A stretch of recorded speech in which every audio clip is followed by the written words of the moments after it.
என் தலைப்பு சொல்லே மந்திரம். நான் யோசித்து பார்க்கிறேன், மந்திரமாக சில சொற்களை சொல்ல வேண்டும் என்று உங்களுக்கு முன்னால் நிற்கிறேன். எப்பவுமே நல்லா தெரிஞ்சுக்கோங்க, யார் நல்ல பேச்சாளர் தெரியுமா? தங்கானந்தன் அண்ணா பார்க்கிறார். பல மேடைகளை கண்டவர், பல பொறுப்புகளில் இருக்கக்கூடிய பெருந்தகை. யார் நல்ல பேச்சாளர் தெரியுமா? நல்லா பேசுறவங்க எல்லாம் நல்ல பேச்சாளர் இல்லை. பேசிட்டு போனதுக்கு பிறகும் நமக்குள்ள யார் ஒருவர் பேசிக்கொண்டே இருக்கிறாரோ அவர்தான் நல்ல பேச்சாளர். அந்த சொல்லை நான் தேடிக்கொண்டு உங்கள் முன்னால் நிற்கிறேன். என்ன பேசுறது? என் சொற்கள் இதோ இந்த சில மணித்துளிகளில் உங்கள் மனதிலே மந்திரமாக பதிய வேண்டுமே என்கின்ற மிகப்பெரிய பொறுப்போடு நான் உங்கள் முன்னால் நிற்கிறேன். சில சொற்கள் இருக்கு, அந்த சொற்கள் நமக்கு புரியறதே இல்லை, கடைசி வரைக்கும் புரியறது இல்லை. அதனால் தான் ஓஷோ சொல்லுவார், சொல் என்னுடையது, பொருள் உன்னுடையது. நீ புரிந்து கொண்டதற்கும் நான் சொன்ன சொல்லுக்கும் தொடர்பே கிடையாது என்று சொல்லும். நீங்கள் புரிந்து கொண்ட பொருளுக்கும் என் சொல்லுக்கும் நான் பொறுப்பெடுக்க முடியாது என்பார் ஓஷோ. ஆனால் நான் என்ன நினைத்து சொற்களை சொல்லுகின்றேனோ அந்த சொல் உங்கள் மனதிலே நான் என்ன பொருளோடு சொல்ல விழைகிறேனோ அந்த பொருளின் தாக்கத்தை தர வேண்டும் என்பதற்காக நான் உங்கள் முன்னால் நிற்கிறேன். நான் ஒரு ஸ்டேட்மெண்ட் கொடுக்கிறேன், நீங்க எல்லாம் நம்புவீங்களா? இதுல என்ன, நான் இத்தனை பேர் வேற ரெக்கார்ட் பண்றாங்க. நீங்க நிஜமா சொல்றேன், பச்சை பிள்ளை மாதிரி ஒரு விஷயத்த சொல்றேன். குழந்தைகள் போய் சொல்லாது தானே சொல்லுங்கிறீங்களா? ரொம்ப மனசுல குழந்தைத்தனமா ஒரு குழந்தை மனசோட ஒரு ஸ்டேட்மெண்ட் நான் இப்ப கொடுக்க போறேன்.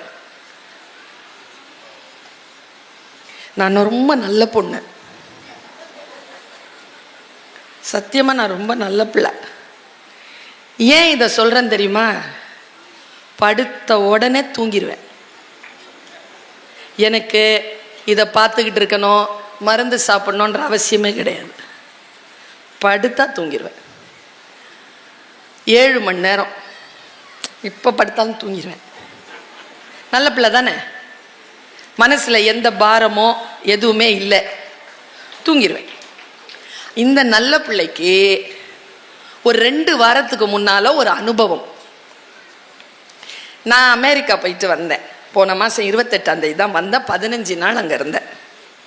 நிறைய மாகாணங்களுக்கு சுற்றி திரிஞ்ச, கலிஃபோர்னியாவிலேருந்து நியூ ஜெர்சி வரைக்குமான சுற்று, பெரிய பயணம். இந்த ஜெட்லாக்னு ஒரு விஷயம் சொல்லுவாங்க. அது நம்முடைய பயாலஜி இருக்குல்ல, நம்முடைய உயிரியல்ல ஒரு கடிகாரம் இருக்கு. சரியா பசிக்கும், சரியா தூக்கம் வரும். இல்லை என்ன வெளிநாட்டுக்கு போயிட்டு வந்தா பிரச்சனைனா, அங்க 12 மணி மத்தியானம்னா இங்க நைட்டு 12 மணி. இதனால இந்த உயிரியல் தன்மை கொஞ்சம் மேலே கீழையா மாறும். எனக்கு இவ்வளோ நாளா பயணம் பண்ற அது மாறல. ஒரு 10 நாளைக்கு முன்னால ராத்திரி 12 மணி மதுரையில தனியா இருக்கிறையா, 12 மணிக்கு தூக்கம் வரல. பளிச்சுன்னு பல்பு எரியுது. ஏந்திரிச்சு உட்கார்றேன், தூக்கமே இல்லை. என்னடா பண்ணலாம்? வீட்டுக்கு ஃபோன் பண்ணலாமா? எதுக்கு தூங்குற ஆளை எழுப்புறது? முழிச்சிட்டு இருப்பாங்களோ, இல்லை கவலைப்பட்டுருவாங்களோ பேசினா. அதனால வீட்டுக்கும் ஃபோன் பண்ணல. என் மேல எனக்கு அவ்வளோ ஒரு கோபம், எனக்கு ஸ்ட்ரெஸ் வருது. ஸ்ட்ரெஸ் ஆங்கில வார்த்தைக்கு அர்த்தம் தெரியுமா? இப்போ 4.5 வயசு குழந்தைக்கெல்லாம் வருது. என் வீட்டில் ஒரு பிள்ளை 4.5 வயசு, குழந்தைகளை வளர்ப்பது எப்படின்னு புக்கு படிக்குது. எதுக்குடா நீ படிக்கிறனா? இந்த மாதிரி எங்க அம்மா அப்பா என்ன வளர்க்குறாங்களான்னு பார்க்குற, ஒரே ஸ்ட்ரெஸ்ஸாக இருக்குங்குது. ப்ரெஷருக்கும் ஸ்ட்ரெஸ்க்கும் வித்தியாசம் என்ன தெரியுமா? அடுத்தவங்களால வர்றதுக்கு பேர் ப்ரெஷர், நமக்குள்ள நமக்கே வர்றதுக்கு பேர் ஸ்ட்ரெஸ். எனக்கு ஸ்ட்ரெஸ்ஸாக இருந்துச்சா, என்னடா என் உடம்பு நம்ம பேச்சை கேட்க மாட்டேங்குது, படுத்தா தூங்க முடியல, கோவமா இருக்கு, என்னது இதுன்னு இப்படி திரும்பி டேபிளில் பார்த்தேன். டேபிளில் ஒரு ஸ்வீட் பாக்ஸ் வச்சிருந்தது. ஸ்வீட் பாக்ஸ், இனிப்பி பொட்டி. அதை திறந்து பார்த்தேன். 2 சூப்பரா நிறைய ஸ்வீட்ஸ் வச்சிருந்தது. அதுல 2 பெரிய ஸ்வீட் இருந்தது. நான் யூஸ்வலா ஸ்வீட் சாப்பிட மாட்டேன். எனக்கு சுகர் கிடையாது, அதனால தான் சுகர் கிடையாது. எங்க அம்மா அப்பாவுக்கு கிடையாது, நான் ஸ்ட்ரெஸ் எடுத்துக்கிறது இல்லை, அதனால எனக்கு சுகர் இல்லை. அன்னைக்கு எனக்கு தோணுச்சியா அந்த சுகரை நான் சாப்பிடணும்ட்டு 2 பெரிய ஸ்வீட்டை எடுத்து கபகபன்னு சாப்பிட்டு தண்ணி குடிச்சேன் பாருங்க, மூளை அப்படியே சாந்தமாய் தூக்கம் வந்துருச்சு. தூங்கிட்டேனா காலையில 6:30 மணிக்கு எந்திரிச்சேன். 6:30 மணிக்கு பளிச்சுன்னு வந்த ஒரு சொல்ல மந்திரமா கொடுக்கிறேன். ஸ்வீட் சாப்பிட்டா ஸ்ட்ரெஸ் போகும். இது ஒரு ஸ்டேட்மெண்டா? அது இல்ல ஸ்டேட்மெண்ட். சொல்ல இருக்கிற மந்திரம் என்ன தெரியுமா? அப்புறமா தாங்க எனக்கு ஒரு விஷயம் புரிஞ்சுது. நம்ம ஜெயிச்சிட்டா நம்மளை சுத்தி இருக்கிறவன் ஸ்வீட்டு குடி ஸ்வீட்டு குடு ஸ்வீட்டு குடுன்னு ஏன் கேட்கறான்?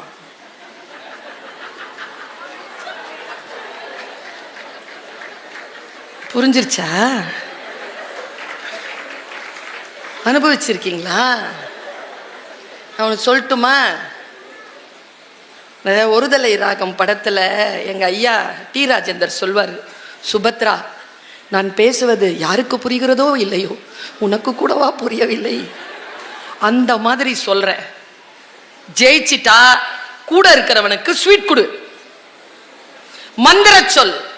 ஜெயிச்சிட்டா அடுத்தவங்களுக்கு ஸ்வீட் கொடு, தோத்துட்டா நீ சாப்பிடு.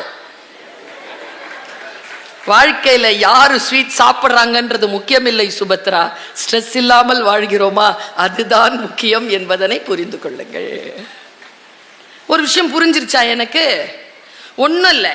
எங்க ஐயா நாதன் சார் பெரிய அறிவாளி, பெரிய பொறுப்பில் இருக்கிறவர், வழக்கறிஞர், உயர் நீதிமன்ற வழக்கறிஞர், பேச்சு சுதந்திரத்தில் இப்பொழுது முனைவர் பட்டத்திற்கு முயன்று கொண்டிருக்கிறார். ஒரு 6 மாசத்துல அவர் இங்க வந்துட்டீங்கல்ல, அடுத்த வாட்டி வரும்போது முனைவர் அப்படின்னு தான் வருவீங்க. அவ்வளோ பெரிய ஒரு மனுஷன். அவர் மனைவியை பத்தி ஒரு கமெண்ட் ஒன்று கொடுத்தாரா?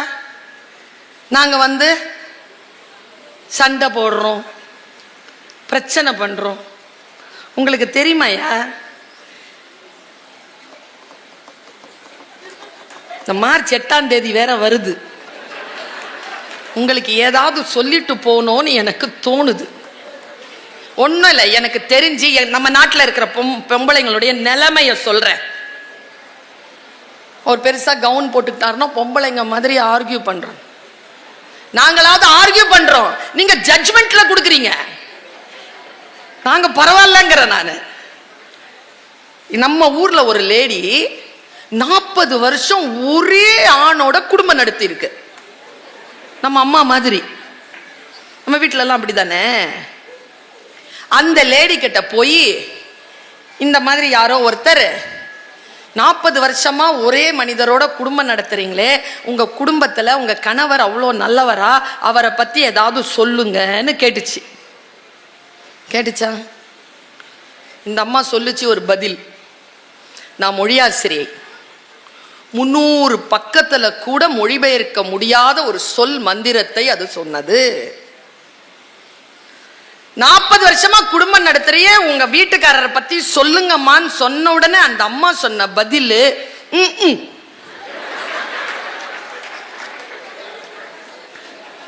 இது நம்ம ஊர் லேடி. ஒன்றும் இல்லை, என் பக்கத்தில் உட்காந்துருந்தாங்கல்ல இந்த தாளாளர், பள்ளிக்கூட தாளாளர், அவ்வளோ நேரமாக அமைதியாக தானே உட்காந்துருந்தாங்க. பார்த்தீங்களா நீங்கள்? திடீர்னு பதட்டமானாங்க தெரியுமா? என் பக்கத்தில் வந்து உட்காந்துக்கிட்டாங்க தெரியுமா? ஒன்றும் இல்லை, அவர் வீட்டுக்காரர் வந்தார். துடிக்குது அந்த அம்மா. ஆமாங்க, நான் சொன்னேன் உங்கள் பேரை சொல்லுங்க, சொல்லணும் மேடை. நான் ஒன்றுமே இல்லைங்க, எங்கள் வீட்டுக்காரர் வந்திருக்காருங்க. இந்த அம்மாட்ட கேளுங்களேன், இந்த பதில் தான் வரும்.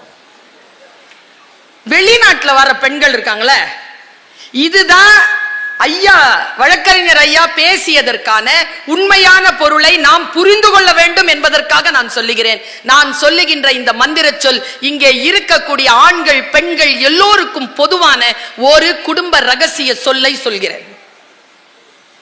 வெளிநாட்டில் 65 வயதான ஒரு பெண் சிரிச்சுக்கிட்டே இருக்குங்க. சந்தோஷமா இருக்கு. நம்ம ஊர்ல பாருங்க, பெர்னாட் ஷா சொல்றது மாதிரி 40 வயசுல செத்து போயிடுறாங்க, புதைக்கிறதுக்கு தான் 60-70 வயசு ஆயிடுது. வாழைப்பூ மாதிரியே இருக்கிறது. ஒரு சந்தோஷம் இல்லை, ஒரு மனசுல வந்து ஒரு திடம் இல்லை. என்னத்தை ஏதோ காலம் இருக்கு, என் பிள்ளைங்களுக்காக. அவர் சொன்னார் தெரியுமா, எனக்கு அந்த பேச்சாளர்கிட்ட பிடிச்சது என்ன தெரியுமா, நான் நினைத்தேன் மாபெரும் சபை என்பது பொதுமக்கள் என்று இல்லை, உனக்கு நீதான் மாபெரும் சபை, உனக்குள் நீ எழுந்து நின்றால் அந்த சபையிலே எந்த சபையில் வேண்டுமானாலும் நீ ஜெயிக்கலாம்னு சொன்னார்ல, அந்த சொல்லிற்கான பொருளை நான் உள்வாங்கிக் கொண்டு இதை சொல்றேன். 65 வயசுல ஒரு அம்மா கலகலன்னு சிரிக்குதுங்க, சந்தோஷமா இருக்குது. அவர்கிட்ட போய் ஒரு ஆள் क्वेश्चन கேட்கிறாரு, இந்த மைக்கை நீட்டி இங்கிலீஷ்ல. You seems to be very happy. Are you happy? நீ மிகவும் மகிழ்ந்து இருக்கிறாயே, நீ சந்தோஷமாக இருக்கிறாயா? அந்த பொண்ணு சொல்லுச்சு, yes I am happy. அடுத்ததா ஒரு கேள்வி கேட்டார், Are you married? உனக்கு கல்யாணம் ஆயிடுச்சா?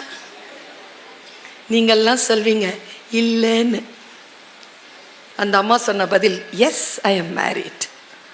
அந்த ஆள் கேள்வி, ஸ்டில் யூ ஆர் ஹாப்பி? இதற்கு பிறகும் நீ மகிழ்ச்சியாக இருக்கிறாயா? அந்த அம்மா அந்த பதில மந்திர சொல்ல வீட்டுக்கு எடுத்துட்டு போங்க, இந்த இன்னியோட நிறுத்துங்க. அந்த அம்மா என்ன பதில் தெரியுமா சொல்லுச்சு? ஆம், நான் மகிழ்ச்சியாக இருக்கிறேன். அப்படி என்றால் உங்கள் கணவருக்கு நீங்கள் நன்றி சொல்ல வேண்டுமே. You give thanks to your husband. அந்த பொண்ணு சொல்லிச்சிங்க, ஐ வாண்ட், நான் அவருக்கு நன்றி சொல்ல மாட்டேன். ஏன்னு கேட்டதுக்கு அந்த அம்மா சொன்ன பதில் தாங்க சூப்பர் பதில். நான் மகிழ்ச்சியாக இருப்பதற்கும் என் கணவருக்கும் தொடர்பில்லை. மார்ச் 8 வருதா? தொடர்பில்லை சொல்லிட்டு அந்த அம்மா சொல்லிச்சு, இவரை திருமணம் செய்வதற்கு முன்னாலும் நான் மகிழ்ச்சியாக இருந்தேன், இவரை திருமணம் செய்கின்ற அந்த வினாடியிலும் மகிழ்ச்சியாக இருந்தேன், இதோ இப்பொழுதும் நான் மகிழ்ச்சியாக இருக்கிறேன். மகிழ்ச்சியாக இருக்க வேண்டும் என்பது என் முடிவு. நான் என் மகிழ்ச்சியை யார் கையிலும் கொடுப்பது இல்லை. நீங்க ஏன் அந்த ஆள் மேல சாஞ்சிக்கிட்டு மூச்சு முட்டை வச்சுக்கிட்டு இருக்கிறீங்க? இந்த பெண்களுக்கு ஒரு குறிப்பு கொடுக்கவா? உங்கள் வீட்டில் கணவன்மார்கள் 45 வயதை கடந்திருந்தால், என்ன இப்படி சொல்றாங்க பர்வீன் சுல்தானான்னு பார்க்காதீங்க, அனுபவித்து சொல்கிறேன். உங்கள் வீட்டில் 45 வயது கடந்த ஆண்கள் உங்களுக்கு கணவராக இருந்தால், அவர்கள் நீண்ட நாட்கள் ஆயுளுடன் இருக்க வேண்டும் என்று நீங்கள் விரும்பினால், அவர்களை அவர்கள் நண்பர்களோடு பழகுவதற்கு அனுமதி கொடுங்கள். சரியா? அப்புறம் இன்னொரு விஷயம் சொல்றேன், இந்த ஆண்களுக்கு சொல்றேன், என்ன வேணாலும் செய்யுங்க, உங்க செயல்பாடுகள் கொஞ்சம் தப்பும் தவறுமாகத்தான் இருக்கும், அதை பொறுத்து கொள்கிறோம்.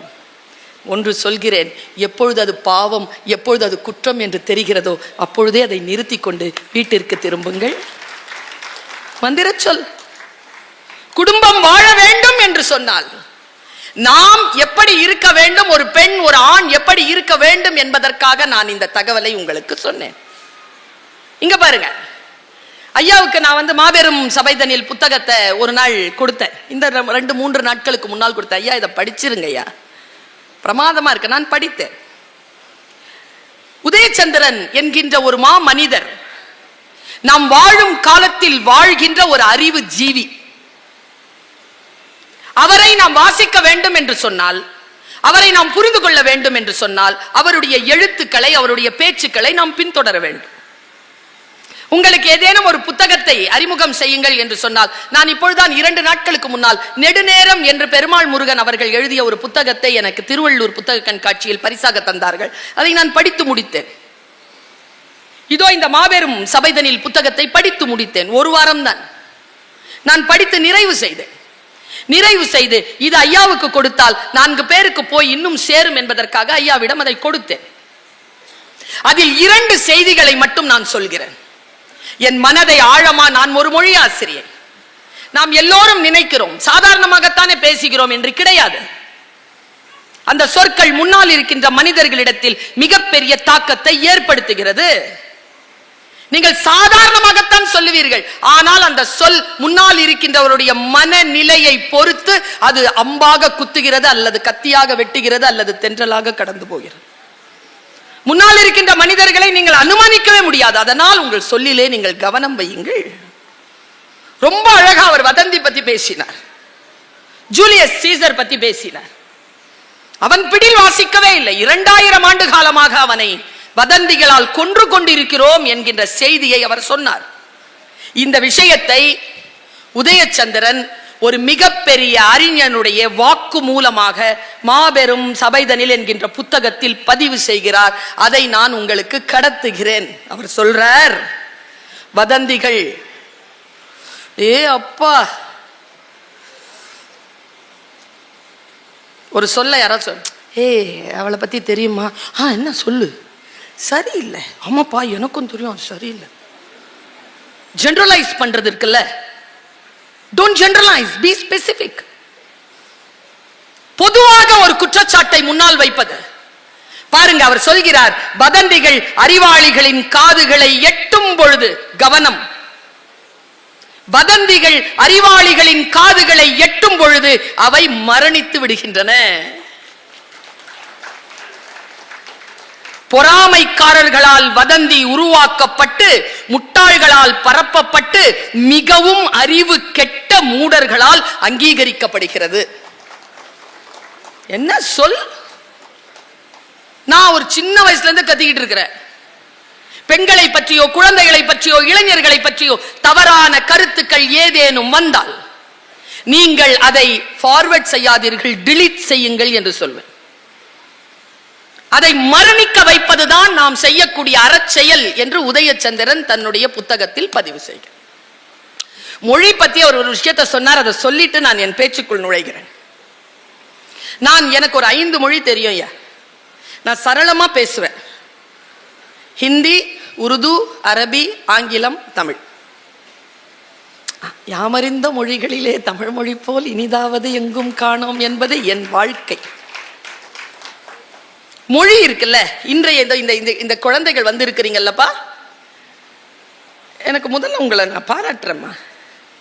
சாதாரணமா பொதுமக்கள் தான் நிரம்பி இருப்பார்கள். நீங்கள் பள்ளிக்கூடங்களை சொல்லி அமர வைத்து, கல்லூரிகளை சொல்லி அமர வைத்து, குழந்தைகளையும் இந்த நிகழ்ச்சி இதோ 9 மணி ஆகிறது.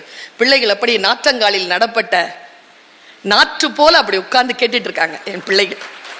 இவ்வளவு பெரிய ஒரு வாய்ப்பு தெரியுமா நீங்கள் இந்த சமூகத்தை உருவாக்குவதற்கு? குழந்தைகளை கவனமாக கேளுங்க. சொல்லுகிறார், தொடக்க பள்ளியில் பயிலும் 60% மாணவர்களுக்கு எழுத படிக்க தெரியவில்லை. எனக்கு கவலையா இருக்குது. 60 விழுக்காடு பிள்ளைகளுக்கு எழுத படிக்க தெரியவில்லை. ஏன் தெரியுமா? இதுல டச் பண்றாங்க, பார்த்துக்கிட்டே இருக்காங்க. கேட்பதோ வாசிப்பதோ எழுதுவதோ குறைந்திருக்கிறது. அவர் சொல்றார், அடுத்து போட்டதுதான் நான் இந்த சபையிலே இதை பேசுவதற்கு காரணம். பிள்ளைகளுக்கு மொழி தெரியவில்லை என்று சொல்லுவதற்கு நான் யார்? இதை சொல்லிவிட்டு நான் போய்விடலாம்ல, அதல்ல என் நோக்கம். ஒண்ணுமே தெரியாது, பேசிக் தமிழ் எடுப்பேன். நான் குஜராத் பொண்ணுக்கு பேசிக் தமிழ் எடுத்தேன். அது கண்ணீரோட வந்து எனக்கு நன்றி சொல்லுச்சு. நான் பெற்ற பரிசுகளில், நான் பெற்ற ஊதியங்களில் ஆக பெரிய பரிசு அந்த கண்ணீர் துளிதான். அவ கழுதுட்டே சொன்னா, தேங்க்யூ, எனக்கு இப்பொழுது தமிழ் வாசிக்க பேச தெரியும், நீங்கள் தான் காரணம், நன்றி. அழுதா பாருங்க, அந்த துளிதான் எனக்கான ஊதியம் என்று நான் நினைத்தேன். நான் மொழி ஆசிரியர். அடுத்த ஒரு ஸ்டேட்மெண்ட் கொடுக்கிறார், என்னை அச்சுறுத்துகிறது அந்த ஸ்டேட்மெண்ட். நம் குழந்தைகளுக்கு மொழி தெரியவில்லை என்பது நான் அறிந்த செய்தி. இன்னும் கவலையான செய்தி என்ன தெரியுமா?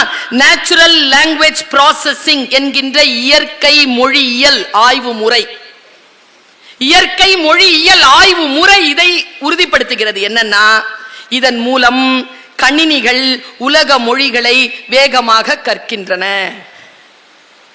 நான் எங்க கவலைப்படுறேன்னா, மனிதர்கள் மொழி இழக்கிறார்கள். மனிதனால் கண்டுபிடிக்கப்பட்ட எந்திரம் மொழி கற்றுக்கொண்டிருக்கிறது என்றால் இதுதான் நம் எதிர்காலத்தை தீர்மானிக்க போகிறது.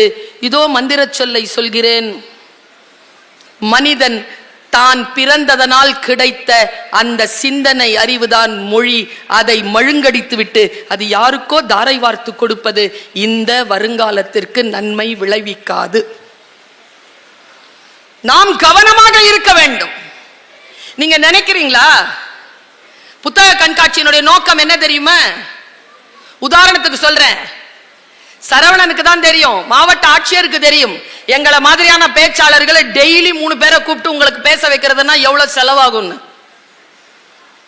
இந்த மேடையை அமைத்து இந்த பந்தல் போட்டு உங்களை பேசுவதற்காக கேட்க வைக்கிறார்களே, இந்த பயிற்சி எதற்கு என்றால் அங்கே வைத்திருக்கக்கூடிய புத்தக கடைகளுக்கு போய் நீங்கள் புத்தகம் வாங்க வேண்டும் என்பதற்காகத்தான், பேச்சை கேட்பதற்காக அல்ல. புத்தக கண்காட்சி படித்துவிட்டு அந்த படிப்பினால் வரக்கூடிய பலனை நீங்கள் எப்படி புரிந்து கொள்வீர்கள் என்பதற்காகத்தான் பேச்சாளர்களை அழைத்து பேச வைக்கிறார்கள். புத்தகம் வாங்குங்கள், மொழி அறிவை அதிகப்படுத்திக் கொள்ளுங்கள், வாசிப்பதில் நீங்கள் முன்னணியில் நில்லுங்கள்.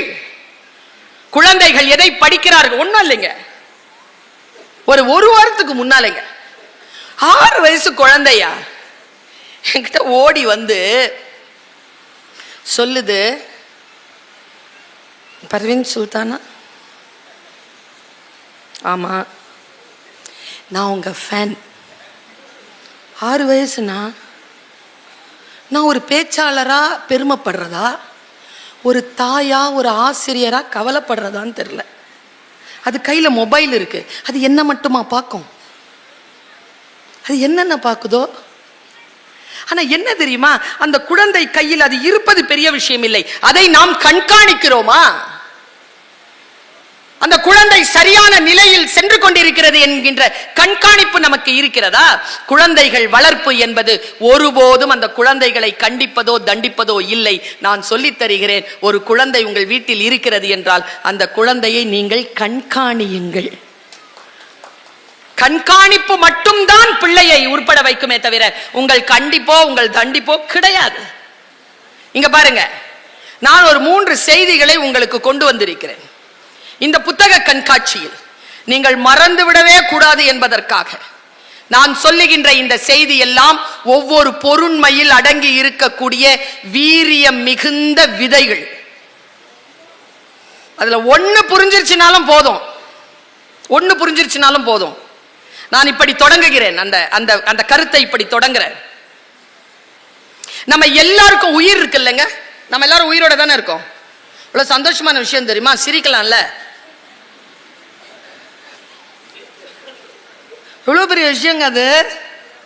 சத்தியமா நம்புங்க, நேற்று நைட்டு இருந்த 800 கோடி மக்கள்ல இருந்து 5 லட்சம் பேர் இன்னைக்கு காலையில உயிரோட இல்ல. நம்மளை இயற்கை விட்டு வைத்திருக்கிறது, நாம் உயிரோடு இருக்கிறோம். எவ்வளவு பெரிய விஷயம் அது. உயிர் இருக்கிற எல்லாருக்குமே அந்த உயிருக்குள்ளாக ஒரு பொறி இருக்கிறது, ஒரு ஸ்பார்க். இந்த சமைக்கிற பெண்களுக்கு தெரியும், இப்பெல்லாம் அப்படிதான் சொல்ல வேண்டியதா இருக்குது, எல்லாம் ஆர்டர் பண்ணுதுங்க ஆன்லைன்ல, யாரும் சமைக்கிறது இல்லை. சமைக்கிற பெண்களுக்கு தெரியும், ஆண்களுக்கும் தெரியும். இந்த கேஸ் லைட்டர்ல நெருப்பு வருமா? என்ன வரும்? ஸ்பார்க் தான் வரும். அந்த பர்னர்ல இந்த வெளியில வர்றது நீங்க ஆன் பண்ண உடனே நெருப்பா இல்ல கேஸ் தான். இந்த ஸ்பார்க் அடிச்ச உடனே என்ன ஆகும்? ஸ்டவ் இப்படி பத்திக்கும்ல. நம்முடைய மனசுல இருக்கிற ஸ்பார்க் அடிச்சதுன்னா நம்ம வாழ்க்கை அப்படி பத்திக்கும், அப்படி போயிடலாம் மேல. ஆனா அந்த ஸ்பார்க்கை கண்டுபிடிக்கணுமே. நீ யார்? நான் இதுவரைக்கும் 532 பிரைஸ் வாங்கியிருக்கேன், 180 அதுல ஸ்போர்ட்ஸ்.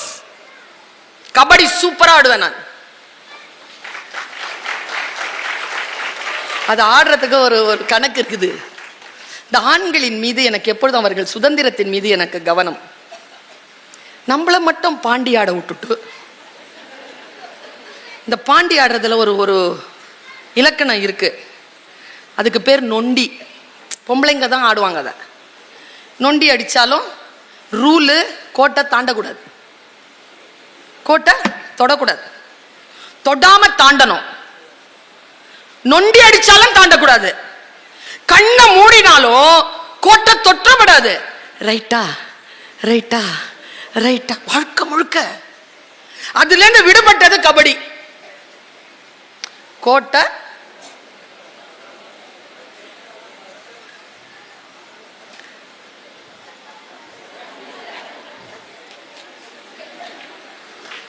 தொடணும், எதிராளியை சீண்டணும், சிக்க கூடாது, சேஃப்டியா வந்துடணும்.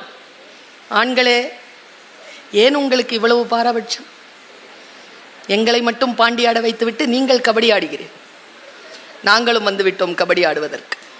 எனக்கு ரொம்ப பிடிக்கும் கபடி. ஆனா யோசிச்சு பார்த்திருக்கேன், என்னுடைய லைஃப்ல நான் அவ்வளவு விருப்பப்பட்டிருக்கிறேன். ஸ்போர்ட்ஸ் 180 பரிசு வாங்கியிருக்கேன். ஆனா இன்னைக்கு நான் ஸ்போர்ட்ஸா இல்லையே, ஸ்போர்ட்ஸ் டீச்சர் இல்ல. நான் ஸ்போர்ட்ஸ் டீச்சரா போயிட்டு நான் மீண்டு வந்துட்டேன். அது நான் இல்ல. பர்வீன் சுல்தானா அது இல்ல. பர்வீன் சுல்தானுடைய ஸ்பார்க் எது தெரியுமா? தமிழ். அதான் அவளுடைய ஸ்பார்க். ஒரு மொழி பேசுகின்ற பொழுது, அந்த மொழியில் ஒரு கவிதை வாசிக்கின்ற பொழுது, ஒரு பொருளை யாரேனும் விளக்கி சொல்லுகின்ற பொழுது, உள்ளுக்குள்ள இருந்த ஒரு பரவசம் வந்து மூளைக்குள்ள அப்படியே சேர்ந்து அப்படி ஒரு சுகம் கொடுக்கும். ஒரு கவிதை போதுமானது எனக்கு, ஒரு கருத்து போதுமானது எனக்கு. குழந்தை போல நான் துள்ளி விளையாட. அப்படி என்றால் என் ஸ்பார்க் அதுதான். அந்த ஸ்பார்க்கை நான் பிடிச்சேன். என்ன ஆச்சு தெரியுமா? அந்த ஸ்பார்க்கை பிடிச்சதுல தமிழ் டீச்சரா போனேன். தமிழ் டீச்சரா போயிட்டு லெக்சரர் ஆனேன். லெக்சரர் விரிவுரையாளர் இருந்து பேராசிரியர், பேராசிரியர்லேருந்து துணை பேராசிரியர், துணை பேராசிரியர்ல இருந்து இணை பேராசிரியர், போயிட்டு ஹெட் ஆஃப் த டிபார்ட்மெண்ட் தமிழ்னு போய் உட்காந்தேன். தமிழ்ல SIT காலேஜ்ல எங்க முதலமைச்சர் ஐயா அவர்கள் இதோ இந்த 6 மாசத்துக்கு முன்னால ஒரு பணியாணையை எனக்கு கொடுத்து அனுப்பினார். போதும் நீ டீச்சரா வேலை செஞ்சதெல்லாம், ஒரு 3 வருஷம் லீவ் எடுத்துக்கோ, வா தமிழ் வளர்ச்சி துறைக்கு கீழே இருக்கும் உலக தமிழ் சங்கத்தின் துணைத் தலைவராகவும் இயக்குனராகவும் உன்னை நாங்கள் பணி நியமனம் செய்திருக்கிறோம். வந்து அங்கே தமிழ் வளர்த்து உலக தமிழ் சங்கங்களை ஒன்றிணை என்று சொல்லும் பொழுது என் ஸ்பார்க் என்னை ஒரு இடத்திற்கு அழைத்து சென்றதை நான் உணர்ந்தேன். உங்க ஸ்பார்க் என்ன இருக்குதோ அதை நீங்கள் விழிப்புணர்வோடு இருந்தால் பர்னர் பத்திக்கிற மாதிரி அந்த வெளிச்சத்தோடு உங்கள் வாழ்க்கை போகும் என்பதனை நீங்கள் மந்திர சொல்லாக உள்வாங்கி வைத்துக் கொள்ளுங்கள். இது இப்பவும் புரியல. இப்ப நான் சொல்றது என் மேல இருக்கிற மாதிரி தானே இருக்கு, புரியல? இந்த சொல்ல இன்னும் அழுத்தமா போடுறேன். ஒரு 4.5 மாசத்துக்கு முன்னால ஐரோப்பாவுல ஒரு திருடனை பிடிச்சாங்க மேடம். திருடன் ஸ்ட்ரோக், ராங் ஸ்ட்ரோக் தான். ஆனா நீங்க பாசிட்டிவா புரிஞ்சுக்கோங்க. அவனை ஏன் பிடிச்சாங்கன்னா, அவனை ஒரு பெரிய ராபரி கேஸ், ஒரு பேங்க்ல பெரிய கோடிக்கணக்கான பவுண்ட்ஸை கொள்ளையடிச்சிருக்காங்க, பிடிச்சிட்டாங்க. முன்னாள் அட்டார்னி உட்கார்ந்திருக்காரு, டிடெக்டிவ் உட்கார்ந்திருக்காரு. இன்டரோகேஷன் தொடங்குது. அவன் கொடுத்திருக்கிற ஸ்டேட்மெண்ட் அதை நான் நெட்ல வாசிக்கிறேன். அந்த ஸ்டேட்மெண்ட் இவ்வளவுதான். அந்த ஸ்டேட்மெண்ட் என்ன தெரியுமா? அவன் கேட்கிறான், நீ தானடா திருடின? நான் திருடல சார். ஏய், நீ தான் அந்த லாக்கரை திறந்திருக்க, உன்னுடைய ஹேண்ட் பிரிண்ட் அதுல இருக்கு, ஃபிங்கர் பிரிண்ட்ஸ் இருக்கு, CCTV கேமரா உன்னதான் காட்டுது. திறந்தது நான் தான் சார், நான் திருடல சார். அப்படின்னா சார் நான் லாக் ஓபன் பண்றவன் சார், கொஞ்சம் பவுண்டு கொடுத்தாங்க, நான் ஓபன் பண்ணி கொடுத்துட்டேன் சார், அவ்வளவுதான் சார் என் வேலை.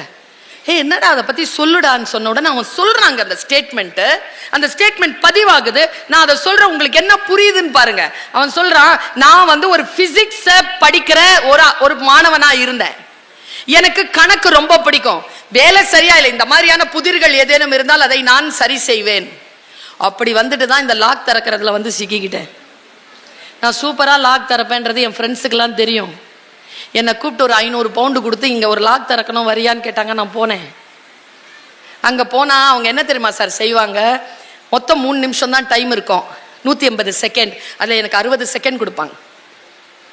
60 செகண்ட்ல திறக்கணும்பாங்க. இல்லைன்னா உயிர் போயிடும்டா, நாங்க மானம் போயிடும்டா, நீ திறக்கணும்பாங்க. நான் 60க்குலாம் போக மாட்டேன், 25லயே முடிச்சிருவேன். ஸ்டூடெண்ட்ஸ்க்கு என்ன புரியுதுன்னு பாருங்க. கடைசி கட்ட எக்ஸாம் வர வரைக்கும் காத்திருக்க கூடாது. 15 நாள் முன்னாலேயே வேலையை முடிச்சிடணும். புரியுதா? எந்த ஒரு விஷயத்தையும் பாசிட்டிவா புரிஞ்சுக்கிறது இப்படிதான். அந்த திருடன் சொல்றாங்க, நான் 25 செகண்ட்ல தரப்பேனா அப்படியே பண்ணிட்டு கரெக்டா அந்த கால்குலேட் பண்ணிட்டு அரித்மேட்டிக் போட்டு கிளிக் அப்படின்னு ஒரு சத்தம் கேட்கும். லாக் திறந்துருச்சுன்னு அர்த்தம். அப்போ ஒரு பரவசம் வரும் பாருங்க உள்ள. அந்த பரவசத்துக்கு முன்னால அந்த பெட்டிக்குள்ள இருக்கிற கோடானு கோடி கணக்கு பணம் எனக்கு ஒரு பொருட்டும் இல்லை சார். அந்த கிளிக் சவுண்டுக்காகத்தான் நான் இந்த வேலையை செய்கிறேன். உங்களுக்குள்ள உள்ள இருக்கிற ஸ்பார்க்க நல்ல விஷயங்களுக்காக நீங்க அடையாளம் கண்டுபிடிங்களேன். எனக்கு தெரிஞ்சு டாக்டர் படிச்சுட்டு IAS அதிகாரிகள் ஆனவங்க உண்டு. ஏன்னா அவங்களுடைய ஸ்பார்க் மெடிக்கல் இல்லை, அவங்க ஸ்பார்க் நிர்வாகம். எங்க சார் கூட தான் இன்ஜினியரிங் படிச்சாரு, இப்ப லால வந்து நிக்கிறாரு. லா தான் அவருடைய ஸ்பார்க்.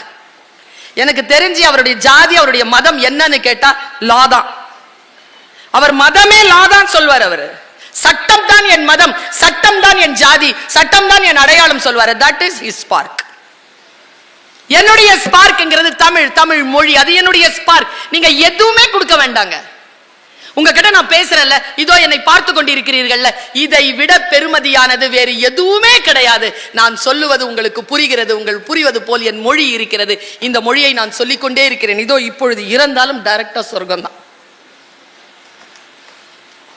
இதனால் வரக்கூடிய பொருள் அல்ல, புகழ் அல்ல என் நோக்கம். உனக்கு புரிகிறதா? இவ்வளவுதான். நான் ஒரு விஷயத்தை கொண்டு வந்திருக்கேன்னு சொன்னேன். அது உங்களுக்கு எப்படி புரிய வைக்கிறதுன்னு எனக்கு தெரியல, ஆனால் நான் முயற்சி செய்கிறேன்.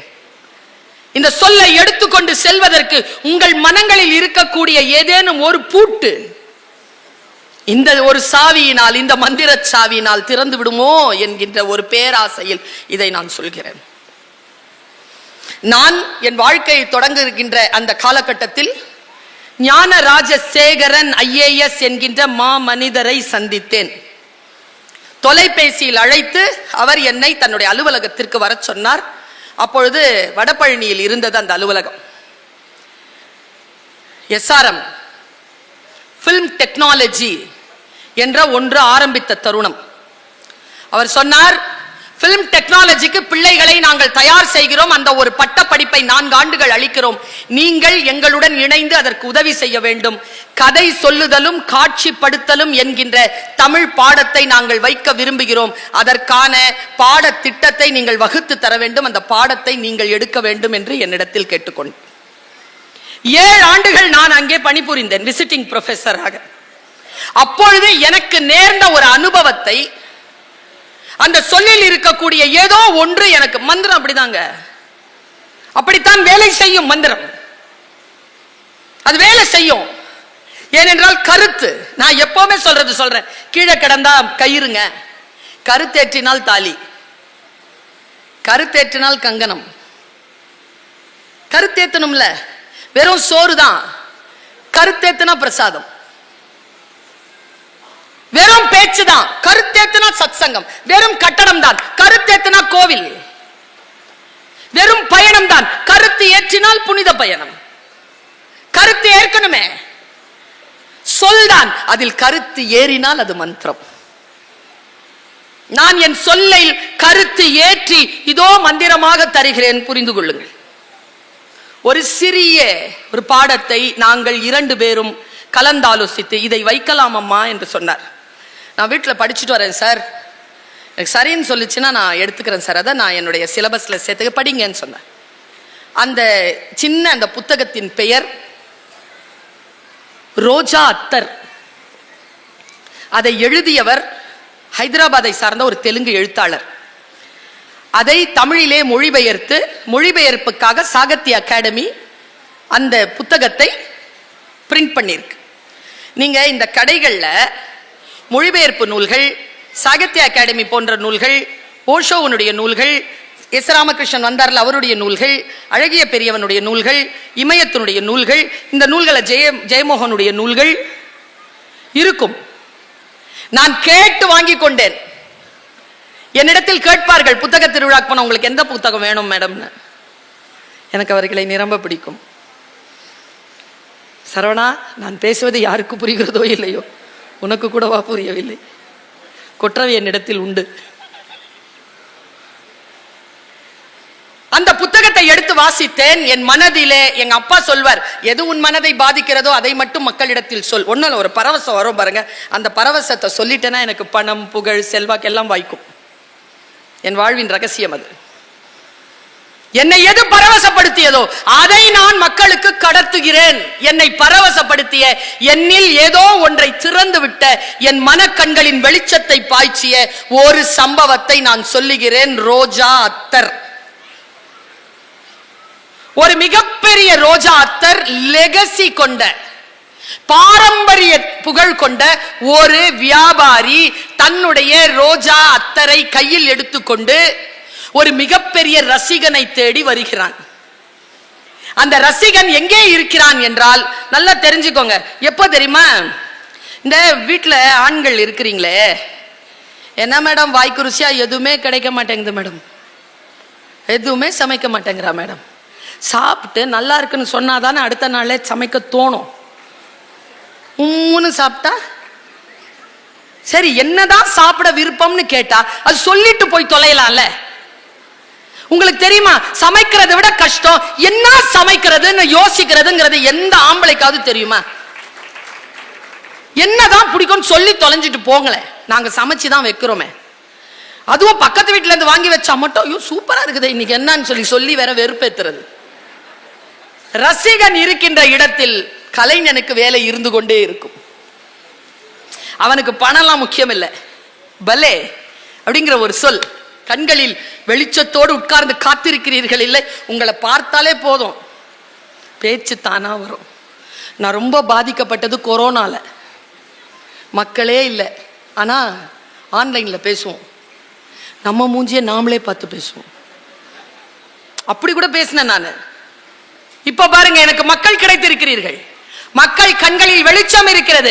அந்த வெளிச்சத்திற்கான உணவை இன்னும் ஏற்றுவதற்கு தருகிறேன். ரோஜா அத்தரை கையில் எடுத்துக்கொண்டு ஒரு மிகப்பெரிய கலைஞன் தன்னுடைய ரசிகனை தேடி புறப்பட்டார். பெரிய குதிரை கடல்ல வந்து கப்பல்ல வந்து இறங்கி குதிரையை வாங்கி, பொருள் கொடுத்து குதிரையை வாங்கி அவன் வரான். மேற்கு வங்கத்திலிருந்து வருகிறான், ஹைதராபாத்துக்கு வரான்.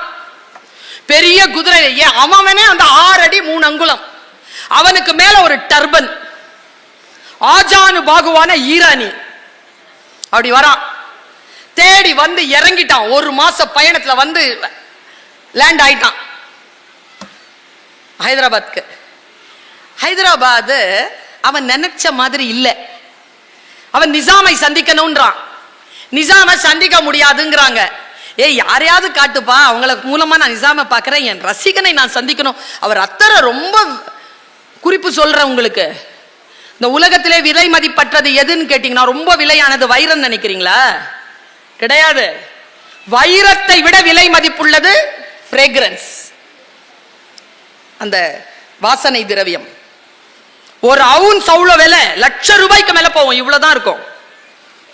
அவன் சொல்றான் வந்து சொல்றான், ஐயா நான் ஏன் நிசாம பார்க்கணும்னு சொல்றேன்னா, இந்த அத்தர் இருக்குல்ல, இந்த அத்தரை ஒரு அவுன்ஸ் அத்தரை எடுக்கணும்னா நான் 10 லட்சம் பூக்களை கடந்தாக வேண்டும். அதை ப்ராசஸ் பண்ணி அதை நசுக்கி எடுத்த ஆயில் தான் அது. அது ஒரு தடவை உங்க உடம்புல பட்டுருச்சுன்னா பல வருஷம் ஆகுமா அந்த வாசனை போறதுக்கு. அந்த மாதிரி நான் ப்ராசஸ் பண்ணி, அதுதான் எங்க குடும்பத்தினுடைய வழக்கம். நான் இந்த மாதிரி ஒரு அத்தரை நான் கொண்டு வந்திருக்கேங்கிறது உங்க நிசாம் கிட்ட சொல்லுங்க. ஒருத்தங்கிட்ட கூட்டிட்டு போறாங்க, அவரு திவான் தொப்பெல்லாம் வச்சுக்கிட்டு ஒரு திவான்ல படுத்துட்டு இருக்கிறாரு. நம்ம வந்து இந்த பர்னிச்சர் கடைக்கு போனா திவான் திவான் ஒரு விஷயம் கிடைக்குது இல்ல, அதுலதான் உட்கார்ந்து இருந்ததுனால தான் அது திவான். திவான் உட்கார்ந்து இருக்கான். திவான் கிட்ட போய் சொல்றாரு, நான் நிசாமை சந்திக்க வேணும். நிசாம் எல்லாம் பார்க்க முடியாது, எதுக்கு பார்க்கணும் உனக்கு? இல்லை, நான் அத்தர் கொண்டு வந்திருக்கிறேன். சரி, அது அத்தர் காட்டு. அவன் உஷாரு, அவன்கிட்ட இருக்கிற மாஸ்டர் பீஸ் தான் ரோஜா அத்தர். அவன்கிட்ட மொத்தம் 3 பீஸ் இருக்கு, ஒன்னு சாண்டில், ஒன்னு ஜாஸ்மின், ஒன்னு வந்து ரோஜா, 3 இருக்கு. அவன் பார்க்கறான், சரி சந்தனத்தை செலவழிச்சிரும் அப்படின்னு சந்தனத்தை எடுத்து, ஐயோ அந்த புக்கை நீங்க படிக்கணுமே, நான் சுமாராத்தான் சொல்றேன், அவ்வளோ அழகா எழுதியிருப்பாருங்க. அவர் மொழிபெயர்த்த ஆளினுடைய கரங்களுக்கு கோடி வணக்கங்கள். ஒரு மொழியை இன்னொரு மொழிக்கு எழுதி அதை வசீகரிக்க செய்கின்ற ஆற்றல் மொழிபெயர்ப்பாளர்களுக்கு உண்டு என்பதனால் தான் மொழிபெயர்ப்பாளர்களுக்கு அவ்வளவு விருதுகள் வழங்குகிறது உலகம். பாருங்க, அவன் உட்கார்றான், அப்படி ஒரு காலை எடுத்து வச்சுட்டு ஒரு காலை மண்டிட்டு தன்னுடைய பெரிய ஒரு வெல்வெட் அங்கியில இருக்கக்கூடிய ஒரு பகுதி அப்படி எடுத்து அந்த அங்கியை அப்படி முன்னால போடுறான். போட்டு அந்த பேழையை எடுத்து அந்த திவானுக்கு முன்னால் அப்படி ஆஜானுபாகுவான ஒரு உயரம் ஆன மனிதன் இப்படி தாழ்ந்து இப்படி சலாம் சொல்லி அந்த பேழையை அப்படி கொடுக்குறான். கொடுக்கறதே அவ்வளோ அழகா இருக்கு. ஆனா நம்ம திவான் வந்து புடுபுடுன்ட்டு ஹுக்கா குடிச்சிட்டு இருக்கிறாரு. டேய், அவன் என்னவோ கொடுக்குறான் வாங்கடாங்கிறார். அப்போ அப்படி நிமிர்ந்து பார்க்குறான். இவன் ரசிகன் இல்லை என்பது தெரிந்து போய் மனம் வலிக்கிறது அவனுக்கு. அந்த அத்தரை கொண்டு வாடாண்ணா கொண்டு வந்த உடனே அதை பார்த்துட்டு இத்துணுன்னு இருக்குல்ல, இதையா நிசாமுக்கு கொடுக்க போற, தூக்கி போடுறான். பின்னால் இருக்கிற காவலாளி அதை பிடிச்சிக்கிறான். இது எனக்கு உடனே எந்த காட்சி தெரியுமா ஞாபகம் வந்துச்சு, மைக்கேல் மதன காமராஜ் படத்தில் இந்த குஷ்பு மேடம் வந்து ஒரு சின்ன அரிசியில் தாஜ்மஹாலை வரைஞ்சி கமல் சார்கிட்ட கொடுப்பாங்க. கமல் சார் சமையல்காரரு, அதை எடுத்து நறுக்குன்னு கடிச்சிட்டு பழைய அரிசி அப்படிம்பாரு. அந்த ரேஞ்சில், அந்த குஷ்பு மேடம் ரேஞ்சில் நிற்கிறான். அவன் பார்க்குறான், உள்ளே கொண்டு போய் கொடு அப்படின்ட்டு, போ அடுத்த வாரம் வான்றான். அவனுக்கு புரியவே இல்லை, என்னடா கொண்டு வந்த 3 சொத்துல ஒரு சொத்து போயிருச்சேன்ட்டு போறான். இன்னொரு ஆள் கிட்ட கொண்டு போய் நிறுத்துறாங்க. இன்னொரு ஆள் அதே மாதிரி அவங்க கிட்ட இருக்கிற ஜாஸ்மினை வாங்கிக்கிறான். இப்ப அவங்கிட்ட இருக்கிறது ரோஜா அத்தர் மட்டும் தான். அவன் அந்த ரசிகன் இடத்தில் சேர்க்கணும், இல்லைன்னா இவ்வளவு துயரப்பட்டு வந்ததில் அர்த்தம் இருக்காது. அவனுக்கு பணம் வேண்டாம், புகழ் வேண்டாம், எதுவும் வேண்டாம். நான் ஒரு கலைஞன் என்பதனை என் ரசிகனுக்கு நான் தர வேண்டும். அந்த உலகத்திலேயே அத்தருக்காகவே வாழ்கின்ற அந்த நிசாமை நான் பார்க்க, இவ்வளவுதான் அவனுக்கு நோக்கம். ஒரு வாரம் நிக்கிறான் பசியோட. தேத்தண்ணி குடிக்கும் பொழுது ஒரு டீ கடைக்காரர் சொல்றார், நிசாம் வந்து வியாழக்கிழமை சாயந்தரம் நிசாமுத்தீன் தர்காவுக்கு போவார். அங்கே போய் தான் அவர் வந்து தொழுகை நடத்துவார். அவர் அப்படி சாயந்தரம் கிளம்பும் போது பார்க்கலாம், இல்லைன்னா வெள்ளிக்கிழமை காலையில் கிளம்புவார். அவன் சாயந்தரம் வந்து பார்க்குறான், இல்லை வெள்ளிக்கிழமை காலையில் நிசாம் கிளம்புறாங்க. ஐயோ, புக்கு வாங்கிட்டு போய் படிங்க. சரியா, நான் சாப்பிட்ட ருசியையே பார்த்துட்டு இருக்கிறீங்க, நீங்க சாப்பிட வேண்டாமா? போறாங்க. அவன் காலையிலங்க சூரிய உதயத்துக்கு முன்னாலேயே போய் நின்னுறான். நிசாம் வரதுனால நிறைய பேர் நின்னுறாங்க அந்த இடத்துல. அவன் ரொம்ப உயரமா இருக்கான்ல, அவனுக்கு தெரிஞ்சிருது அவன் யாரோ நிக்கிறான்றது. அந்த திவானோ இன்னொரு ஒரு தாட்டையும் போட்டான்ல, அந்த 2 பேருக்கான வேலைக்காரங்களே அவனை பிடிச்சிட்டாடா அப்படின்னு சொல்றாங்க. அந்த போலீஸ்காரனுக்கும் அந்த கலைஞனுக்கும் நடுவில் நடக்கிற போராட்டம் 2 பக்கம். தப்பி தப்பி தப்பி தப்பி தப்பி திரிஞ்சி கடைசியா போய் நிற்கும் போது பிடிச்சிடுறாங்க. அவன் எல்லாத்தையும் மீறிட்டு வெளியில வர்றதுக்கோ, ஐயோ கடவுளே, அந்த கடைசி பக்கம் மட்டும் ஸ்லோ மோஷன்ல போகுதுங்க கதை. நம்புவீங்களா நீங்க? ஸ்லோ மோஷன்ல போகுது. கடைசி பக்கத்துல என்ன பண்றான் தெரியுமா? எல்லாரையும் அப்படி பார்த்து ஒரு தள்ளு தள்ளுறான் பாருங்க, எல்லாரும் போய் விழுறாங்க. அந்த பேரியர் கார்டை அப்படி தாண்டி போறான். கரெக்டா குதிரை வருதுங்க. தன்னுடைய பர்ஸை பார்க்கறான், எடுத்து அவங்க கிட்ட கொடுத்துடலான்னு. அதுக்குள்ள இன்னொரு போலீஸ்காரன் வந்து கழுத்தை பிடிச்சிட்டு, குதிரை போயிடுச்சுங்க, குதிரை அங்க போயிடுச்சுங்க. இவன் இங்க நிக்கிறான், பார்க்கறான். இனி குதிரையை போய் நெருங்க முடியாது, நிசாமை போய் இது கொடுக்க முடியாது என்றவுடன் கழுத்தை பிடித்து அந்த போலீஸ்காரனை தள்ளிவிட்டு நேரா எதிர்புறமா அந்த கோட்டைக்குள்ள நுழையிறாங்க. கோல்கொண்டா கோட்டைக்குள்ள நுழைஞ்சி அந்த வாசல்ல அந்த வினாடி நேரத்தில் தன்னுடைய பையில் இருந்த அந்த குமிழை எடுத்து அந்த பாறையில ஓங்கி அடிக்கிறான் பாருங்க. அப்படியே அத்தர் பாட்டில் அப்படியே வெடிக்குதுங்க. வாசனை கிளம்பி போகுது. ஸ்லோ மிஷன்ல காட்டுறான். ஏங்க எழுத்த ஸ்லோ மிஷன்ல காட்ட முடியுமா? படிச்சு பாருங்க. இந்த சினிமா பார்த்து பார்த்து பாழா போயிட்டோம். நான் இங்க இருக்குது கேமரா. இந்த கேமரா ரொம்ப வலுவானது. என்ன தெரியுமா பண்றான்? அந்த வாசனை அப்படி போகுதுங்க, போய் அவனை சீண்டுதுங்க. அவன் சீன்றக்கு அந்த வினாடியிலேயே குதிரை வந்து என்ன பண்ணுது? குதிரைக்கு புரிஞ்சிருச்சுங்க. அது குதிரை இப்படி நிக்குதுங்க அந்த வாசனைக்கு. அப்படியே தாண்டி பின்னால் திரும்பி பார்க்கிறான் நிசாம். அந்த வாசனையில் அவன் கண்கள் அரையாக மூடுகிறது. இப்படி அதை பார்த்துட்டான் ரோஜா அத்தர்கார. வந்த வேலை முடிஞ்சுதுரா சொல்லி அவன் தன் குதிரையை தேடி போனான் என்று கதை முடிக்கிறான். அவ்வளவுதான். அவனிடத்தில் போய் சேர்த்து விட்டான். ஆனால் கடைசியாக அதை போனான் சொல்லி முடிச்சிட்டு அந்த ஒரு ஸ்டேட்மெண்ட் கொடுத்திருப்பான். நீங்கள் ஒருவேளை கோல்கொண்டாவிற்கு போனால் அந்த பாறையை ஒரு முறை மோர்ந்து பாருங்கள், அதில் ரோஜா அத்தர் மணக்கும். நீங்க நம்புனா நம்புங்க. நான் 2020 மார்ச் போனேன். நான் போனது வந்ததுக்கு அப்புறமா தான் இங்கே லாக்டவுன். நான் இதை படிச்சுட்டு போனதுனால நீங்கள் நம்புவீர்களான்னு தெரியாது. அந்த பாறைகளை நான் முகர்ந்து பார்த்தேன். ரோஜா அத்தர் மணந்தது. வாசிப்புக்கு இருக்கக்கூடிய மந்திரம் இது. அதனால் தான் சொல்லுகிறேன், படித்து விடுங்கள். படிப்பது என்பது மிக அற்புதமான விஷயம். வாழ்க்கை நமக்கு சில வாய்ப்புகளை தருகிறது. என்ன வாய்ப்பு தெரியுமா? அற்புதமான வாய்ப்பு என்ன தெரியுமா? நம்ம எல்லாருக்குமே தமிழ் வாசிக்க தெரியும். இதை விட மிகப்பெரிய வாய்ப்பு என்ன? நான் கேட்டேன், சரவணன் சார் கிட்ட கேட்டேன், ஏன் தம்பி 3 ஸ்பீக்கரை போடுறீங்கன்னு. 9:30 மணி வரைக்கும் மீட்டிங் வைக்கணும் மேடம். அதனால தான் நான் ஒரு 10 நிமிஷம் எடுத்துக்கிறேன். ஒரு 10 நிமிடத்தில் உங்கள் மனதில் அறையக்கூடிய இன்னும் ஒரு கருத்தை சொல்லிவிட்டு நான் இடம் சார்கிறேன். பல நேரங்களில் எனக்கு புரிவதே இல்லை. குழந்தைகளை எப்படி புரிந்து கொள்வது, கணவனை எப்படி புரிந்து கொள்வது, குழந்தையை எப்படி புரிந்து கொள்வது, ஒரு மனைவியை ஒரு கணவன் எப்படி புரிந்து கொள்வது. மனிதனுடைய மனம் ரொம்ப வித்தியாசமானது. நான் சொல்லவா, இந்த உலகத்திலேயே போதாமைகளால் சொற்கள் நிரம்பி வழிகின்றன. எது சொன்னாலும் சொல்லாமலே உங்களுக்கு புரிந்து போனால் போதுமே. பல நேரங்களில் அது புரிவதே இல்லை. அந்த புரிவதற்கான சொற்களோ அதற்கான சிறிய அசைவுகளோ நீங்கள் தர வேண்டும் என்றால், நீங்கள் மொழியில் வல்லுநராக இருக்க வேண்டும் என்றால், நீங்கள் வாசிப்பை கையில் எடுத்துக் கொள்ளுங்கள். படிச்சுக்கிட்டே இருங்க. ரொம்ப நுட்பமான ஒரு ரகசியத்தை சொல்லுகிறேன். எப்பவோ படிச்ச ஏதோ ஒரு விஷயம் இருக்குல்ல, எப்பவோ சந்திக்கிற ஒரு விஷயத்திற்கு தீர்வா அப்படி போய் கனெக்ட் பண்ணிக்கலாம். என் பேச்சின் ரகசியம் அது. நான் ஏதோ ஒன்று படிப்பேன் மேடம். அந்த படிப்பதற்கான அந்த கருத்திற்கான விளக்கம் இருக்குல்ல, நான் 10-15 ஆண்டுகளுக்கு முன்னால் படித்த ஏதோ ஒரு பாடலில் இருந்து எனக்கு கிடைக்கும். இதற்கு பெயர் தான் ஞானம், இதற்கு பெயர் தான் கல்வி. காசு இருக்கிறவனுக்கு அது இருக்குதுன்னு தெரிஞ்சவங்க மத்தியில தான் சிறப்பு, கற்றோருக்கு சென்றமிடமெல்லாம் சிறப்பு. படிச்சிருங்க. எனக்கு பெரிய விஷயம் என்ன தெரியுமா? இந்த பேச்சாளர்களை நீங்க தயவு செய்து சொல்கிறேன், எல்லோருக்கும் சேர்த்து சொல்கிறேன், எழுத்தாளர்கள் எவ்வளவு உயர்ந்தவர்களோ பேச்சாளர்களும் அவ்வளவு உயர்ந்தவர்கள். ஏன் தெரியுமா? அவர்கள் வாசித்து வாசித்து வந்து தன் சொல் வன்மையால் அந்த வாசிப்பு களத்தை விரிவாக்கி விரிவாக்கி மக்களை வாசிப்பிற்கு தயார் செய்கிறார்கள். எவ்வளவு வாசித்து இருப்பேன் நான், இதை சொல்லணும்னா எத்தனை வருஷத்துக்கு முன்னால வாசிச்சது இப்ப சொல்றேன்ல, புதுசா படிச்ச மாதிரி சொல்றேன்ல. 250 ரீல்ஸ் பாக்குறீங்க, இன்னைக்கு காலையில பார்த்தா ஒரு ரீல சொல்லுங்க, இப்போ ஞாபகமே இருக்க மாட்டேங்குதுங்க.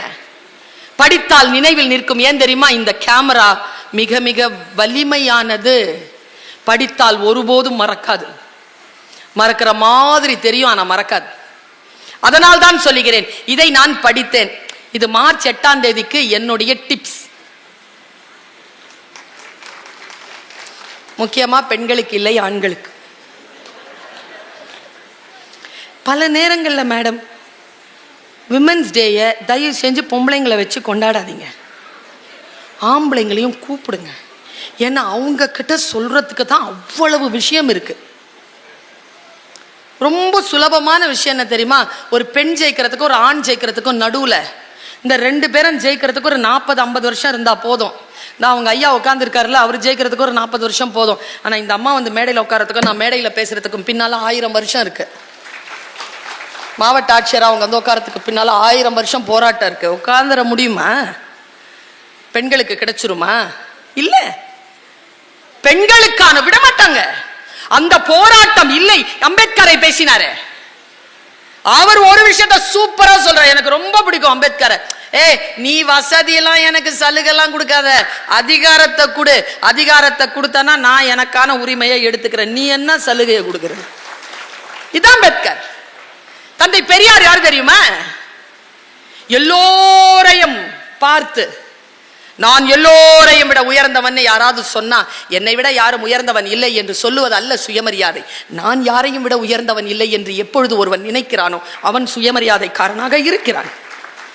இப்படித்தான் நான் பெரியாரை புரிந்து கொள்கிறேன். ஒரு பெண்ணை எப்படி புரிந்து கொள்வது? சாதாரணமா சொல்லிட்டு போயிடலாம். நேத்து ஒரு தாயை சந்திச்சேன், ராணிப்பேட்டையில ஒரு சினிமாவிலேயோ மற்றதுலயோ நடிக்கிற ஒரு பெண். அந்த பெண் ஒரு சின்ன கை குழந்தைய வச்சிருந்தா, பேரழகா இருந்தா. பேசும்போது குழந்தை அப்படி பிடிச்சு இழுக்குது அவளை. எல்லாருக்கும் ஒரு விஷயம் சொல்றேன், குழந்தை இப்பெல்லாம் சாப்பிட்றதுக்கு ரொம்ப வம்பு பண்றதுனால அவ கையில நாம இந்த மாதிரி மொபைல்லாம் கொடுத்துடுறோம். ஏன்னா நமக்கு சத்து இல்லை. அந்த குழந்தை பின்னால் ஓடி ஓடி அதுக்கு சோறு போடுறதுக்கு நமக்கு சத்து இல்லை. நான் ஒரு விஷயத்தை கண்டுபிடிச்சிட்டு நான் இதெல்லாம் கொடுக்கறதே இல்லை என் பிள்ளைக்கு.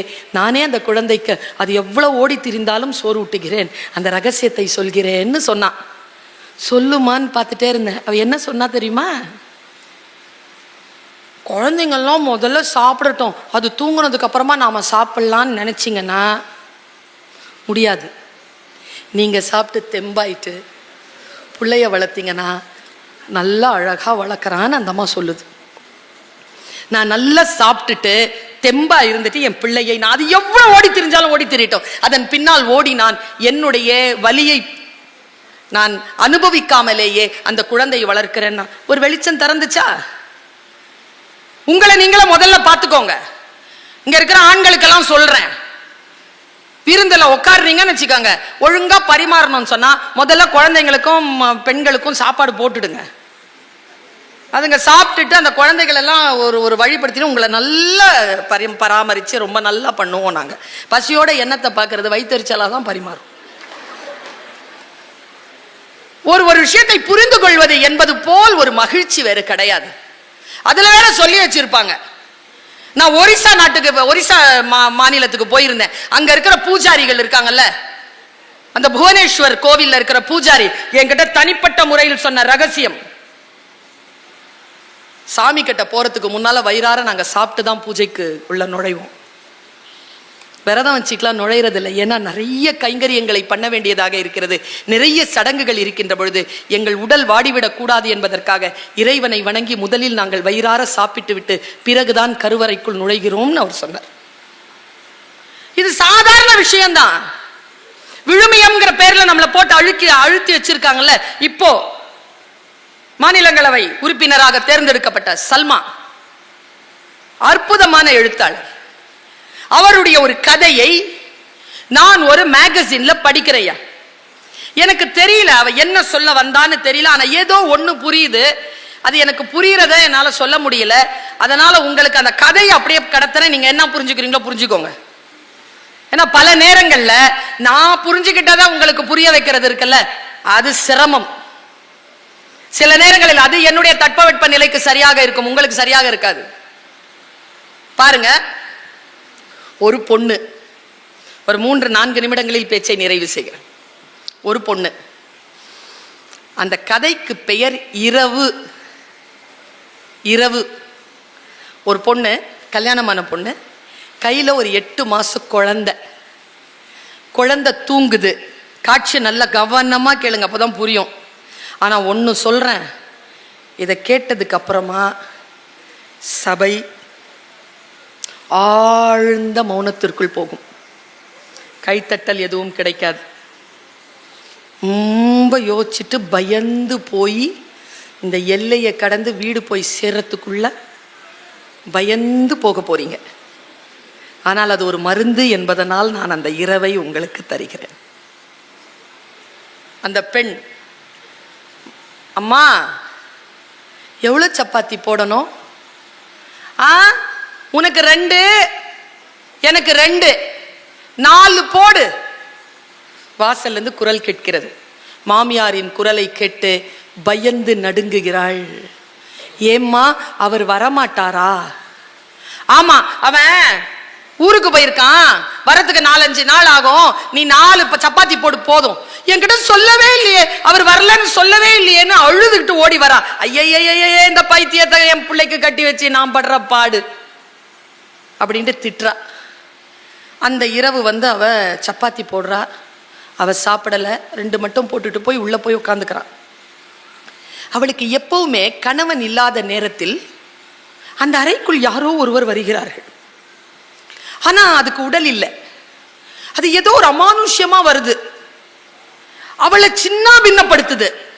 காலையில எழுந்திருச்சு பார்த்தா அவ உடம்புல ஒரு மருத்துவ தடயங்கள் எதுவும் இல்லை, உயிரியல் தடங்கள் எதுவும் இல்லை. ஆனால் அவள் ஆழ் மனதிற்கு தெரியும் அவள் அங்கே துன்புறுத்தப்பட்டாள். இதை எவ்வளவோ சொல்றா தன்னுடைய கணவர்கிட்டையும் தன்னுடைய மாமியார்கிட்டையும். அம்மா, அவர் இருக்கும் போது மட்டும் எனக்கு இந்த பிரச்சனை வர்றதில்லை, அவர் இல்லாத போது யாரோ என்னை சிரமப்படுத்துறாங்க. டாக்டர் கிட்ட கூட்டிட்டு போய் சொல்றாங்க, அப்படிலாம் எதுவுமே உடம்புல இல்லைங்க, அதெல்லாம் மனப்பிராந்தி.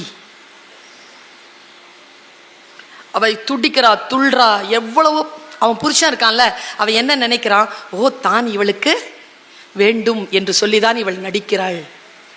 அவளை இன்னும் இந்த ஆண்களுக்கு மட்டும் நான் சொல்றேன், பெண்களே, நீ இல்லை என்றால் என்னால் ஒன்றும் செய்ய முடியாது என்று சொன்னால் அதற்கான தகுதியுடைய ஆண்களிடத்தில் மட்டும் அதை சொல்லுங்கள். அதற்கான தகுதி அவர்களுக்கு இல்லை என்றால் அவர்கள் உங்கள் அடிமையை விட உங்களை கீழாக நடத்துவார்கள் என்று சல்மா பேசுகிறாள். அந்த தகுதி இருந்தா சொல்லுங்க. நீ இல்லாம நான் கிடையாதுப்பா, நீ தான்ப்பா என்னுடைய ஆயுள்னு நீ சொன்ன அவன் நம்புகிறான் என்றால் சொல்லுங்கள். இல்லை என்றால் அது அவர்களுக்கான மன பிரச்சனையாகத்தான் அவர்கள் எடுத்துக்கொள்வார்கள். மேட்டிமையில் மிளிருவார்கள், உங்களை இன்னும் இன்னும் அடிமைப்படுத்துவார்கள். சொல்லிட்டு அவ சொல்றா, வெளியில வந்து உட்கார்றா. அவளுடைய ஃப்ரெண்ட் ஒருத்தி பக்கத்து வீட்டுல இருந்து வரா. இதுதான் கதையினுடைய ட்விஸ்ட். அந்த பொண்ணு கிட்ட அவ பேசும்போது சொல்றா, என்னன்னு தெரியல, அவர் இல்லாத நேரத்துல மட்டும் ராத்திரி ஒருத்தன் வர்றான். ஆனா அவனுக்கு உருவமே நான் சொல்ல முடியாது, ஆனா ஓரளவு என்னால கற்பனை பண்ண முடியுது. ஆனா நான் ஆழ் தூக்கத்துல போகும்போதுதான் அவன் வரான். ஆனா அவன் வந்து என்ன சிரமப்படுத்துறான். ஆனா நான் இதை சொன்னா யாரும் நம்ப மாட்டேங்கிறானோட நான் பல பல பல பலன்னு அழுதுட்டு கையை பிடிச்சிட்டு சொல்றா, அம்மா சந்திரா, நீ வீட்டுல இருக்கிறதுக்கு முன்னால அந்த வீட்டுல நான் தான் இருந்தேன். அது எங்க வீடு தான். நான் ஊருக்கு போயிருந்தேன். நான் இப்போதான் வந்து குடும்பத்தை நடத்துறேன். நான் இந்த மாதிரி பண்ணிட்டேன், பிரச்சனை வருதுன்னு சொல்ல சொல்ல அவங்க கேட்கவே இல்லை. எனக்கும் இத்தகைய அனுபவம் அந்த வீட்டில் நிகழ்ந்தது. என்ன காரணம்னா, ஒரு குடியானவன் இருந்தான், அவன் தூக்கு போட்டு செத்துட்டான். அவன் இப்படி பண்ணுறான்னு சொல்லிட்டு எனக்கு தெரியும். அடுத்தது இப்போ உனக்கு தெரியும். உன் வீட்டில் நம்ப மாட்டேங்கிறாங்கல்ல, என் வீட்டில் பல பிரச்சனைக்கு அப்புறமா நம்பி அந்த வீட்டை உங்களுக்கு வித்துட்டாங்க, நீ பார்த்துக்கன்னு சொல்லிட்டு போயிடறான். அவளுக்கு இன்னும் பயமாக இருக்கு. அவள் கணவன் வருகிறான். அவள் கணவனிடத்தில் சொல்கிறான், இப்படி இருந்துதாங்க, அந்த அந்த ஆள் தான் வந்து என்னை கஷ்டப்படுத்திட்டு இருக்கான், நீங்கள் கொஞ்சம் என்னை விட்டு போவாதீங்கன்னா. சி, உனக்கு அம்மா அப்பா இல்லாத அனாதை நீ, உன்னை கல்யாணம் பண்ணிக்கிட்டதே பெரிய விஷயம், பொம்பளை பிள்ளை வேலை பெற்றுட்டேன்றதுனால உன்னை கூட வச்சிட்டு இருக்கிறேன். இந்த மாதிரி பைத்தியமா இருக்கிற எவனாவது வருவான் நான் உள்ள? அதான் வெளியில தாப்பால் போட்டு தானே எங்க அம்மா தூங்குது, வாசல்ல தானே படுத்து தூங்குது, தாப்பால் அப்படியே தானே இருக்கு, உள்ள எவன் வரான்? எவனும் வரல. நீ வேணும்ட்டு குடும்பத்தை கலைக்கிறதுக்காக இப்படி பண்றது என்னென்னமோ பேசுறாங்க. இன்னில இருந்து நான் 20 நாளுக்கு வரல அப்படின்னு சொல்லிட்டு அவன் போறான். கதை முடியுது, போறான். இந்த பொண்ணு ஒரு முடிவு பண்ணுதுங்க. அன்னைக்கு காலையில எழுந்திருக்கிறா, குளிக்கிறா, குழந்தைய குளிப்பாட்டுறா, விருந்து சமைக்கிறாங்க. ஃபுல்லா விருந்து சமைச்சிட்டு மத்தியானமா கோயிலுக்கு போயிட்டு வரா. கோயிலுக்கு போயிட்டு வந்து குழந்தையை அலங்கரிச்சுட்டு தானும் மஞ்சள்லாம் பூசிக்கிட்டு பொட்டு வச்சுக்கிட்டு பூ வச்சுக்கிட்டு புத்தாடைகளை அணிந்து கொள்கிறாள். அணிந்து கொண்டு குழந்தையை தூங்க வைக்கிறாள். அவங்க அம்மா எங்க இருக்காங்கன்னு பார்க்குறா. பார்த்துட்டு அவங்க அம்மா வாசல்ல உட்காந்துருக்காங்க. ராத்திரி 7:30 8 அவள் தூங்கும் நேரம். நேரா உள்ள வரா, கதவை பூட்டுறா, கட்டிலில் உட்கார்கிறாள். சல்மா கதையை முடித்தாள். அவன் வருகைக்காக காத்திருக்க தொடங்கினாள். சொன்னல பயந்து போவீங்கன்னு, ஒரு விஷயத்த சொல்றேன், பெண்களை துன்புறுத்தாதீர்கள். நீங்கள் துன்புறுத்தினால் அவள் எதனால் துன்புறுகிறாளோ அதை அவள் விரும்பத் தொடங்குவாள். அவளுடைய உளவியலை புரிந்து கொள்ளுங்கள். அவளை நீங்கள் அரவணைத்துக் கொள்ளுங்கள். அவள் உங்களுக்காகவே இருக்கக்கூடியவள், உங்களுக்காகவே வாழக்கூடியவள். நான் சொல்லட்டுமா, அம்மா அப்பாவை மட்டும் விட்டுட்டு வரல, குலச்சாமியை கூட சாதியை கூட விட்டுட்டு உங்களோட வரா. நீங்க எதுவாக இருக்கிறீர்களோ அதுவாக தன்னை மாற்றிக்கொள்கிறாள். தன் தகப்பன் தாய் இறந்தாலும் கூட அவள் கோயிலுக்கு போகாமல் எல்லாம் இருப்பதில்லை. அவள் உங்களோடையே வாழ்ந்து உங்களுக்காகவே அவள் இருக்கிறாள் என்றால் அவளை புரிந்து கொள்ளுங்கள். இதுதான் மார்ச் 8 செய்தி. சொல்லே மந்திரம். நன்றி, வணக்கம்.